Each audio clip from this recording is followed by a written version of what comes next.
Hey guys, तो कैसे हैं आप सब। आई होप आप सब अच्छे होंगे। मैं भी ठीक हूँ। चलिए शुरू करते हैं स्टोरी, जिसका नाम है वादा रहा एपिसोड 20। प्रीवियस पार्ट में हमने सुना था कि रागिनी कॉन्फ्रेंस हॉल में वो जो कॉन्फ्रेंस मीटिंग थी वो करती है, सेमिनार अटेंड करती है। सेमिनार अटेंड करने के बाद से वो जाने लगती है। तभी जेनिफर के डैडी यानी जो सीनियर डॉक्टर थे वो कृष्णा को बुलाते हैं और कहते हैं इन्हें होटल ड्रॉप कर दो और इनका पूरा ख्याल रखना। कृष्णा वैसा ही करती है, उन्हें ड्रॉप करने के बाद उनसे पूछती है कुछ चाहिए या कुछ नहीं। उससे पहले डॉक्टर, जो सीनियर डॉक्टर थे, उनसे रिक्वेस्ट कर चुके थे कि वो हमारे यहाँ लंच पे आए कल होके। ऐसा ही होता है, रागिनी मना नहीं कर पाती, हाँ कर देती है। जैसा कि हमने सुना था कि कृष्णा फीलिंगलेस हो चुकी थी, उसे किसी चीज से फर्क नहीं आता था, उसके फेस पे एक्सप्रेशन भी नहीं दिखता था। कृष्णा एज यूजुअल उस दिन उन्हें ड्रॉप करने के बाद अपने घर आती है। अब सुनते हैं आगे।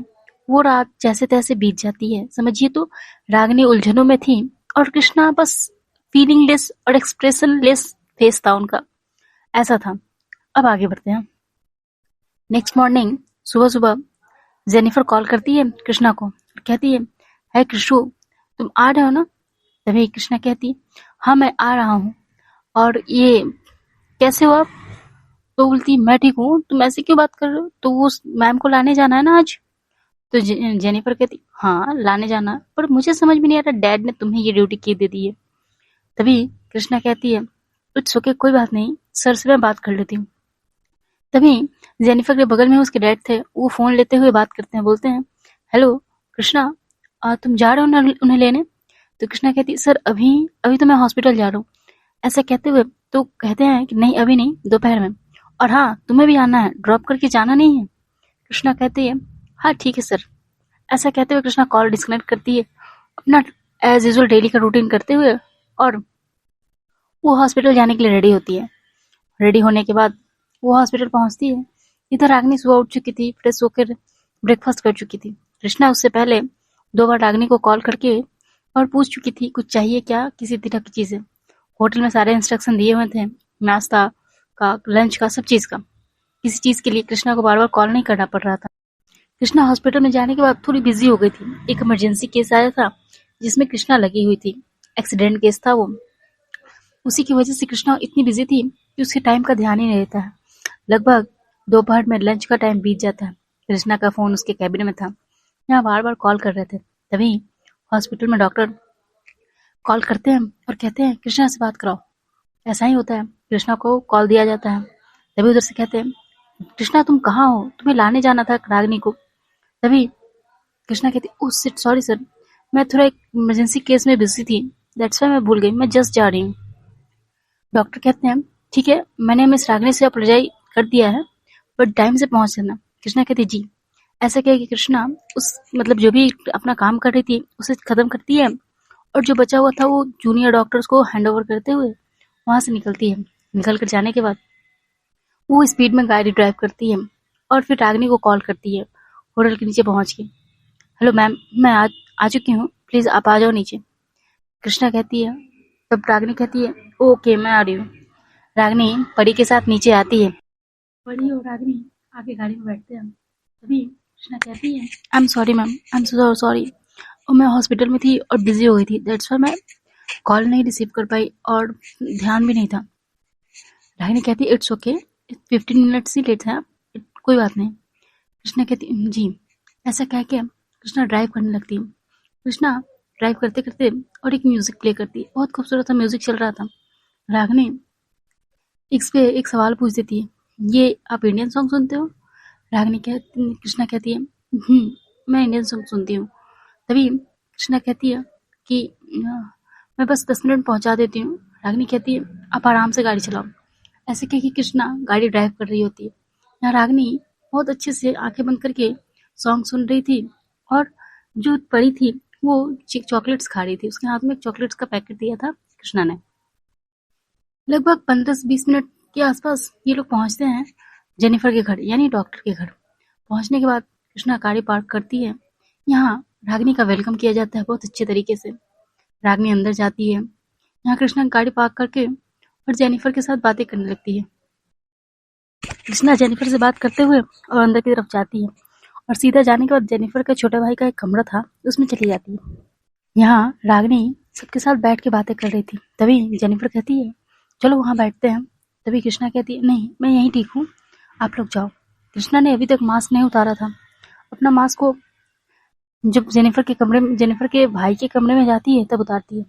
वो 15 साल बोल सकते हैं, 15 साल का था। वो वीडियो गेम्स खेल रहा था। तभी कृष्णा जाते हुए उसके साथ मस्ती करने लगती है और खेलने लगती है। यहाँ रागिनी परी ये लोग बैठ के और बातें कर रहे थे। सॉरी, देखते देखते वक्त बीतने लगता है। तभी डॉक्टर कहते हैं चलिए आइए लंच कर लेते हैं। यहाँ ऐसा ही होता है, सभी लोग आके और डाइनिंग टेबल के पास बैठते हैं। बैठने के बाद सभी को सर्व करती है जेनिफर और उनकी मामा मिलके सर्व करती है खाना। सारे सर्वेंट्स थे, सभी लोग एक साथ बैठे होते हैं। तभी कृष्णा और उसके भाई दोनों को आवाज दिया जाता है। जेनिफर कहती है कृष्णा आओ लंच कर लेते हैं। अब कृष्णा को आना पड़ता है। कृष्णा आती है, हैंड वॉश करती है। पहली बार कृष्णा को पूरा फेस रागिनी देख पाती है। वो गॉगल्स उतार कर मास्क हटा के तब आई थी, बट आंखों में उसने लेंस लगाया था एज यूजुअल जैसे वो लगाती है। और उसने अपनी आवाज थोड़ी चेंज की थी, इन द सेंस कि वो चेंज करके बोल रही थी, वॉइस चेंज करके। रागिनी पहली बार जब कृष्णा को देखती है तो देखती रह जाती है। वही आंखें, वही नाक, वही चेहरा, बस थोड़े से चेहरे में चेंजेस। यहाँ रागिनी बोल पड़ती है कृष्णा। तभी कृष्णा कहती है यस मैम बोलिए। तभी जेनिफर कृष्णा कहती है कि कुछ चाहिए क्या आपको। तभी यहाँ पे रागिनी कहती है नहीं नहीं, तुम कृष्णा हो, तुम कृष्णा तिवारी हो। तभी वहाँ पे जेनिफर बोलती नहीं, आपको कोई गलतफहमी है, ये कृष्णा है, सिर्फ कृष्णा। कृष्णा ने अपनी सारी सच्चाई छिपाई थी, सब कुछ छिपाया था उसने। तभी यहाँ पे डॉक्टर कहते हैं कि मिस रागिनी आपको कुछ गलतफहमी हुई है, ये कृष्णा है। तभी रागिनी चुपचाप बैठ के और वो लंच करने लगती है। बट रागिनी को कुछ समझ में नहीं आ रहा था। सब चीज़ तो सेम है बट आवाज़ और आंखें बदली हुई हैं। यहाँ हेयर स्टाइल भी चेंज था। रागिनी कसम कसम में थी, बट वो लंच पे फोकस करती थी क्योंकि उसे पता था कृष्णा मर चुकी है। हो सकता है कि एक चेहरे के बहुत लोग होते हैं, मे बी चेहरा मिल रहा हो। ऐसा सोचते हुए रागिनी अपना लंच करने लगती है। बट रागिनी के मन में एक दुविधा थी, एक कसमकस बोल सकते हैं, कंफ्यूजन कि नहीं ये कृष्णा ही है। उसका दिल बार बार कह रहा था कि ये कृष्णा है और दिमाग कह रही थी कि नहीं ये रागिनी, तेरी गलतफहमी है, तेरा वहम है। कृष्णा को मरे हुए 1 साल 6 महीने हो चुके हैं। तभी यहाँ कृष्णा अपना लंच करती है और फिर वहां से चली जाती है। रागिनी बस कृष्णा को ही नोटिस कर रही थी और सबसे बात कर रही थी, बट थोड़ा थोड़े। जब कृष्णा का लंच हो जाता तो कहती है मैं चलती हूँ। तभी डॉक्टर कहते हैं ठीक है कृष्णा, मैं इन्हें ड्रॉप कर दूंगा। ऐसे कहते हुए और कृष्णा चली जाती है हॉस्पिटल की तरफ। यहाँ देखते देखते वक्त बीतता है। रागिनी की एक और कॉन्फ्रेंस थी इवनिंग में। रागिनी वहीं से कॉन्फ्रेंस की तरफ जाती है, कॉन्फ्रेंस हॉल की तरफ। और वही हॉस्पिटल में कॉन्फ्रेंस था, वो कॉन्फ्रेंस अटेंड करती है। अब रागिनी थोड़ी सी मतलब खामोश हो गई थी। वो इस बार कॉन्फ्रेंस अटेंड तो करती है, बट उसके अंदर वो पहले वाला जोश, वो जज्बा नहीं था जो पहले वाले कॉन्फ्रेंस में था। वो थोड़ी खोई खोई थी। तभी डॉक्टर कहते हैं आप ठीक है रागिनी। तभी रागिनी कहती है हाँ मैं ठीक हूँ, बस मुझे वो घर जाना है, घर से कॉल आया है। रागिनी कहती है, डॉक्टर कहते हैं जी आपकी रात की फ्लाइट है, मैंने सब चीज़ कर दिया है अरेंजमेंट। रागिनी कहती है thank you so much. Ragini अपना कॉन्फ्रेंस अटेंड करने के बाद वहाँ से निकलती है। निकलने के बाद से सीधा होटल की तरफ जाती है। होटल जाने के बाद वो पैकिंग करती है, फ्रेश होती है और उसके आंखों के सामने बार बार वही कृष्णा का चेहरा। वो एक मतलब बैग में से कृष्णा की पिक लेती है और अभी की कृष्णा की फेस को मैच करने लगती है। कृष्णा मतलब रागिनी को विश्वास नहीं हो रहा था ये कृष्णा नहीं है। तभी यहाँ वक्त हो चुका था। परी कहती है मम्मा कॉल आ रहा है आपका, मम्मा फोन रिंग कर रहा है मम्मा आपका। तभी रागिनी का ध्यान टूटता है। रागिनी कॉल रिसीव करती है। उधर से कृष्णा मैम आपकी फ्लाइट के टाइम हो चुके हैं, मैं नीचे खड़ी हूँ। तभी रागिनी कहती है मैं आ रही हूँ। ऐसा कह के रागिनी सारी पैकिंग करती है, परी को लेती है और नीचे की तरफ आती है। कृष्णा गाड़ी से निकलते हुए ट्रॉली बैग को डिक्की में डालती है और उसके बाद रागिनी और परी दोनों अंदर गाड़ी में बैठते हैं। कृष्णा खामोशी से एज यूजुअल पहले की तरह मतलब सुबह की तरह सॉन्ग प्ले करती है और एयरपोर्ट थोड़ा दूर था तो वो ड्राइव कर रही होती है। रात का टाइम था तो थोड़ा स्लो ड्राइव कर रही थी। तभी रागिनी कहती है, तुम परमानेंट यहीं पे हो कि फिर कहीं से शिफ्ट हुए हो? कृष्णा कहती है, मैम क्या हुआ है आपको? आप सुबह से मुझसे सवाल ही पूछे रहे हो। तभी रागिनी कहती है, नहीं नहीं, बस तुम्हारा फेस किसी की याद दिलाती है और तुम्हारा नाम भी। तभी कृष्णा कहती है, इसकी मैम कोई खास था क्या? तभी रागिनी कहती, हाँ बहुत खास। वो उस वक्त जब थी तो उसका एहसास नहीं पता चला और जब चली गई तब उसके बारे में पता चला कि वो मेरे लिए क्या थी। कृष्णा कहती है, मतलब? रागिनी कहती है, कुछ नहीं, बस तुम किसी की याद दिलाते हो, कुछ ऐसे की, किसी खास की, जिसे मैं भूल ना पाऊँ कभी। तभी कृष्णा कहती है, ओके मैम, सॉरी टू से, बट वो आप ऐसा है तो आप जा ही रहे हैं, उनसे मिल लीजिएगा। तभी रागिनी कहती है, काश मैं उससे मिल पाती, काश मैं पूछ पाती कि मुझे यूं हालात पे छोड़ कर कैसे चला है। तभी कृष्णा एक वर्ड कह देती है कि उसने तो पूरी कोशिश की थी लड़ने की, आपने ही तो जाने दिया। ऐसे कहते हुए कृष्णा तभी रागिनी कहती है, क्या कहा तुमने? तो कृष्णा अपनी बातों को पलटते हुए कहती है, यही कि जाइए और उनसे पूछ लीजिए, माफी मांग लीजिए। तो रागिनी कहती है, नहीं, नहीं कर सकती, सिस डाई। तो इस बात पे कृष्णा कहती है, okay ma'am, sorry, I am sorry, मैंने आपको हर्ट कर दिया। तभी रागिनी कहती है, नहीं, इट्स ओके। पता नहीं मैंने कौन सी गलती की थी जो उसे खो दिया। शायद मेरी खामोशी की यही सजा है।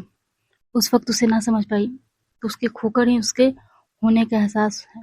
जीवन भर मुझे उसकी यादों में ही तड़पना है, यही मेरी सजा है। तभी कृष्णा कहती है, आई एम सॉरी मैम, हम पर्सनल हो रहा है। तभी रागिनी कहती है, इट्स ओके, इट्स ओके, आप ड्राइव करो।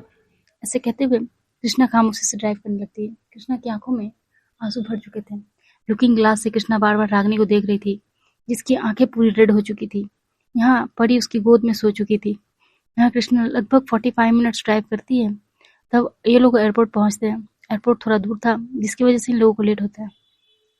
यहाँ जैसे ही कृष्णा ड्राइव पार्किंग करके गाड़ी को और अंदर आती है, अभी अनाउंसमेंट में टाइम था। देन यहाँ कृष्णा क्या कहती है कि मैम आप बैठिए यहाँ, मैं पानी लेकर आती हूँ। और कृष्णा पानी लाने चली जाती है। पानी और 2 कप कॉफ़ी लेकर आती है और वो बहुत प्यार से परी को वहीं पास में लिटा देती है जिससे उसको दिक्कत ना हो, अपने जैकेट को बिछाते हुए उसे कवर करते हुए। यहाँ रागिनी चुपचाप बैठी थी, आंखें लाल थी उसकी। कृष्णा उसके थोड़ा सा डिस्टेंस पे बैठते हुए कहती है, मैम ये कॉफ़ी और ये पानी, पानी पी लीजिए फिर कॉफ़ी, मूड फ्रेश हो जाएगा, लॉन्ग जर्नी है, थक जाइएगा। रागिनी कहती है, थैंक यू। और ऐसे कह के और वो पास में बैठी थी। कृष्णा अपना कॉफ़ी का सिप ले रही थी और रागिनी थोड़ी थोड़ी देर पे कॉफ़ी का सिप ले रही थी। दोनों एक अजीब से कश्मकश में थे। रागिनी चाह रही थी कि काश का कृष्णा जिंदा होती और कृष्णा कह रही थी कि क्या आपने मुझे पहचाना नहीं? जब इतना ही प्यार था तो मुझे जाने क्यों दिया? और जब जाने दिया मेरे लिए मेरे साथ खरी क्यों नहीं हुई? आज क्या फ़ायदा आपका? मैं तो मर चुकी हूँ ना सबके लिए। तभी यहाँ पे रागिनी कहती, कुछ कहा क्या तुमने? कृष्णा कहती, नहीं, मैं तो कॉफ़ी ले रही थी अपनी। तभी यहाँ पे रागिनी कहती, और रागिनी चुपचाप थी। लगभग 10 से 15 मिनट बाद, आई मीन वो लोग बैठे हुए थे, 10-15 मिनट बाद से अनाउंसमेंट होता है। तभी कृष्णा कहती है, मैम आपकी फ़्लाइट की अनाउंसमेंट हो चुकी है। तभी यहाँ कृष्णा कहती है, ओके मैम, हो सके तो आपको चेक इन करना चाहिए अभी, सब चीज़ मतलब अनाउंसमेंट हो चुका है। तभी रागिनी कहती है, मैं बस जा रही हूँ। ऐसा कहते हुए रागिनी उठती है और जाने लगती है। तभी कृष्णा कहती है, okay ma'am, nice to meet you, अच्छा लगा मिलकर आपसे। रागिनी कहती है, मुझे भी।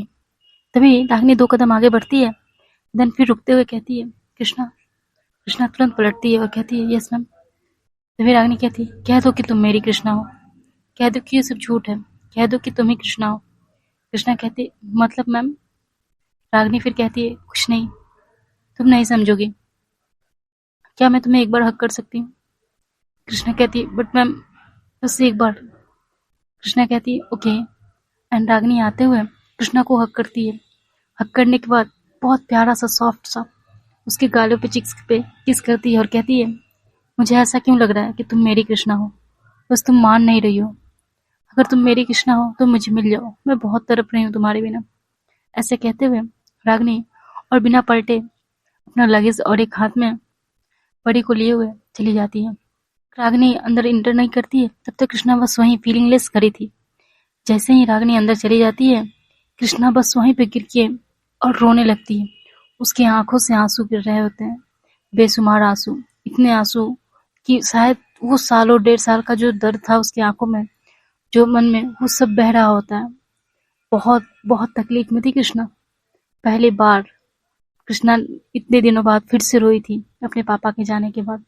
फिर से वो टूट रही थी, पर फिर लगभग 15-20 मिनट रोने के बाद फिर खुद को कृष्णा संभालते हुए कहती है, नहीं, मैं कमजोर नहीं पड़ सकती। जो खो गया सो खो गया, अब मुझे वो सब दोबारा नहीं चाहिए। Thank God, thank you so much. बस रागिनी खुश रहे। आई होप अब चेतन सही हो चुका हो। ऐसा कहते हुए और कृष्णा गाड़ी की तरफ बढ़ती है, ड्राइव करती है और जाने लगती है। यहाँ रागिनी भी भारी मन से भारत के लिए यानी इंडिया के लिए फ्लाइट लेती है। फ्लाइट टेक ऑफ हो जाती है। जैसी फ्लाइट टेक ऑफ होती है, इधर कृष्णा भी निकल जाती है। यहाँ रागिनी फ्लाइट में बैठ चुकी थी, आंखें नम थी, गोद में पड़ी, और यहाँ कृष्णा गाड़ी में बैठे हुए आंखों से आंसू गिर रहे थे। वो बहुत रो रही थी। कृष्णा अपने फ्लैट पहुंचती है। एज यूजुअल वही चेहरा, बट सर चेहरे पे दर्द था, खामोशी थी, मायूसी थी। वो अपना वही गेटअप, रूम, वॉशरूम जाती है और फ्रेश होके आती है। फ्रेश होके मानो यूं आती है जैसे सारे एक्सप्रेशन उसने खो दिए हों, खत्म कर दिए हों उसने अपने, और वैसा ही फेस था उसका। वो आने के बाद सीधा अपने काउच पे बैठती है, टीवी ऑन करती है और लाफ्टर चैनल लगाकर देखने लगती है। वो कॉमेडी शो देख तो रही थी, बट आंखों से आंसू गिर रहे थे, मानो कि वर्षों का दर्द अभी सैलाब की तरफ बहे जा रहा है। वो रात बहुत भारी थी। इधर रागिनी भी जैसे तैसे करके फ्लाइट में ही नींद ले लेती है। फ्लाइट की जर्नी लंबी थी। रागिनी रागिनी इंडिया पहुंचने वाली थी। यहाँ कृष्णा उठती है, फ्रेश हो चुकी होती है।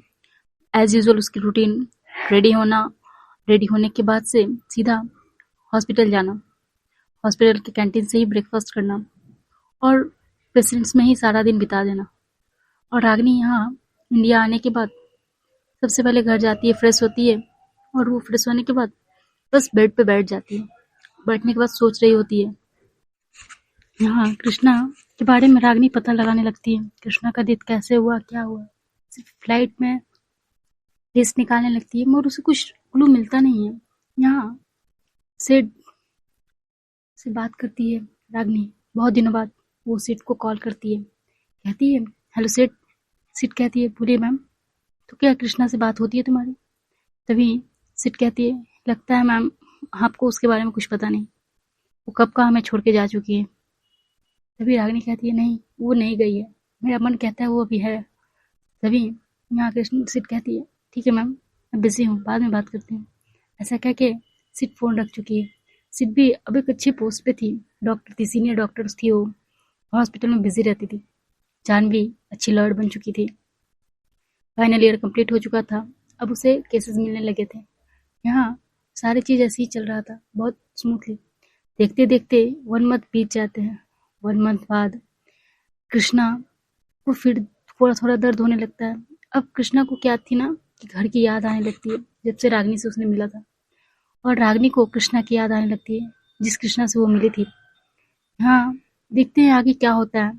क्या रागिनी कृष्णा फिर से मिलेंगे या कोई तीसरा आएगा? तब तक के लिए सुनते रहिए वादा रहा।